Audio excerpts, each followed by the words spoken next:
জলাভূমি ভরাট করে চলছে অবৈধ নির্মাণ, কাজ বন্ধের নোটিশ দিল পঞ্চায়েত। নিউটাউন লাগোয়া পাথরঘাটা গ্রাম পঞ্চায়েতের ঢিলছোড়া দূরত্বে জলাশয় বুঝিয়ে গজাচ্ছে বহুতল আবাসন। সেই অবৈধ নির্মাণ বন্ধ করতে উদ্যোগী হলো পাথরঘাটা গ্রাম পঞ্চায়েত। পঞ্চায়েতের পক্ষ থেকে বেআইনি নির্মাণ বন্ধের নোটিশ দেওয়া হয়েছে বলে জানিয়েছেন পঞ্চায়েত প্রধান পিঙ্কি মণ্ডল। পাথরঘাটা বাজারের কাছে সুবিশাল এলাকা জুড়ে একাধিক পুরনো গাছ কেটে পাশের গভীর পুকুর ভরাট করে শুরু হয়েছে বহুতল নির্মাণ। পাথরঘাটা গ্রাম পঞ্চায়েতের অধীনে এই অবৈধ নির্মাণ সম্পর্কে জানাজানি হতেই নড়েচড়ে বসে প্রশাসন। পঞ্চায়েতের পক্ষ থেকে পুকুর ভরাট করে অবৈধ নির্মাণ বন্ধের জন্য নোটিশ দেওয়া হয় এই কোম্পানির বিরুদ্ধে।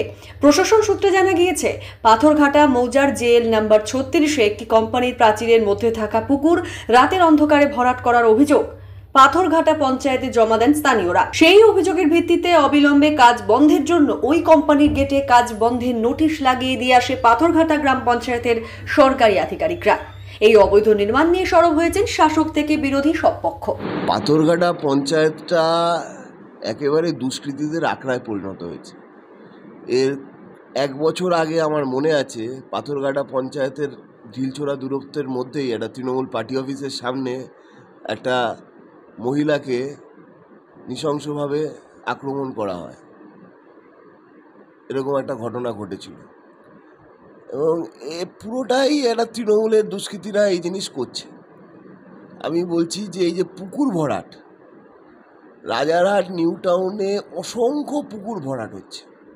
বেশ কিছু ক্ষেত্রে আমরা ভূমিকা নিতে পেরেছি, কোর্ট কাচারি করেছি, সাধারণ মানুষ এগিয়ে এসছে, তাদেরকে আমরা সমর্থন করেছি।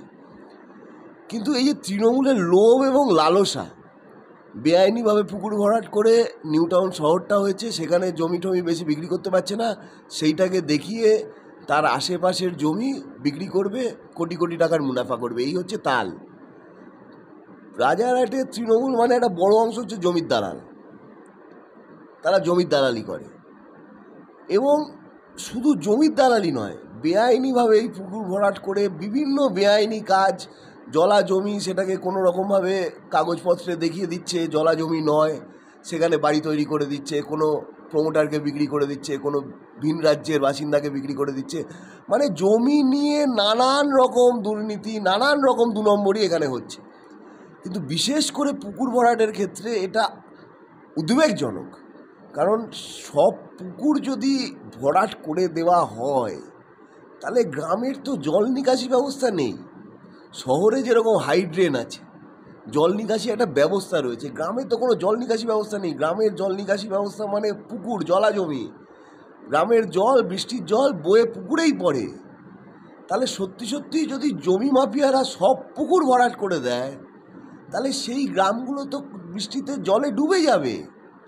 কেন এ জিনিস হবে?